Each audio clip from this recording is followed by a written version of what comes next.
ராஜராஜன் தர்பார். தமிழக வெற்றி கழகத்தின் தலைவர் விஜய் அவர்கள் அரசியலில் ஒரு பெரிய மாற்றத்தை ஏற்படுத்துகிறேன் என்ற ஒரு கூக்குரலோடு உள்ள நுழைந்திருக்கிறார். ஆனால் சமீபத்தில் அவருடைய செயல்களெல்லாம் பார்க்கும்போது அந்த மாற்றத்துக்கு வழிவகுக்கிறதா?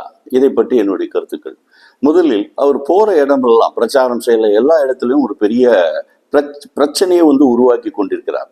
அந்த ஒரு சின்ன பொதுக்கூட்டம் சரி, சின்ன பிரச்சார கூட்டத்தை கூட சரியாக வழி நடத்தக்கூடிய திறமை இல்லாத ஒருத்தர் அவங்களை செல்வது தான் அவரை சுற்றி இருப்பதாக தெரிகிறது. இது போல ஒரு குழுவை வைத்துக்கொண்டு நாளைக்கு ஆட்சியில் திறமையான ஒரு ஆட்சியை இவர் எப்படி கொடுப்பார்? இதில் பெரிய சந்தேகம். இரண்டாவது, அந்த பிரச்சனை ஏதாவது ஏற்பட்டால் அதனால் இவர்கள் சரி செய்வதை விட்டுவிட்டு இதுக்கு எல்லாத்துக்கும் காரணம் திமுக தான், மற்ற கட்சி தான், திமுக தான் காரணம், எந்த பிரச்சனையானாலும் சரி அது அப்படி அவங்க தான் சரி அப்படின்னு சொல்லிட்டு அவங்க மேல பழியை தூக்கி போடுற அந்த மனப்பாங்க பார்த்தா ஏற்கனவே இருக்கிற கட்சிக்கும் இவருக்கும் எந்த வித்தியாசமும் இல்லை, மாற்றம் எதுவும் இல்லை. இதில் இவருடைய நடவடிக்கைகள், இவருடைய மனப்போக்கு.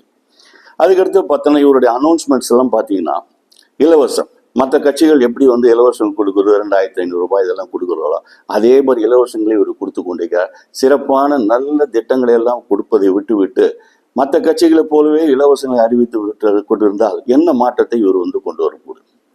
அதுக்கப்புறம் பார்த்தா இவர் ஒரு மாற்றத்தை கொண்டு வரணும், திறமையான நல்ல புது வேட்பாளரை நிறுத்தி இருக்க வேண்டும். ஆனால் பார்த்தா மற்ற கட்சி, குறிப்பாக அதிமுகவிலிருந்து வெளியே வந்தவர்கள், அதிமுகவில் சேர்ந்த அல்ல மற்ற கட்சிகளை சேர்ந்த ஒரு 100க்கும் மேற்பட்ட வேட்பாளர்கள் என்று தேர்தலில் இவருடைய சார்பாக நிற்க வைக்கப்பட்டிருக்கிறார்கள். என்ன நேர்மையான ஆட்சியை இவர் கொடுக்க முடியும்? மாற்றம் மிகுந்த ஒரு ஆட்சியை.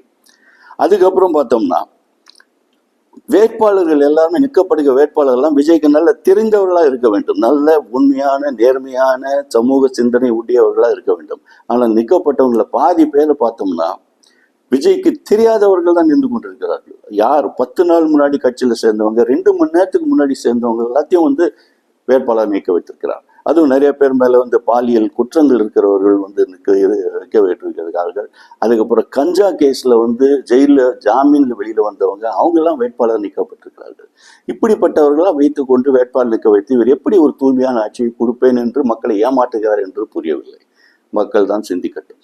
விடைபெறுகிறேன். ராஜராஜன் வாசன், இந்திய மறுமலர்ச்சி இயக்கம்.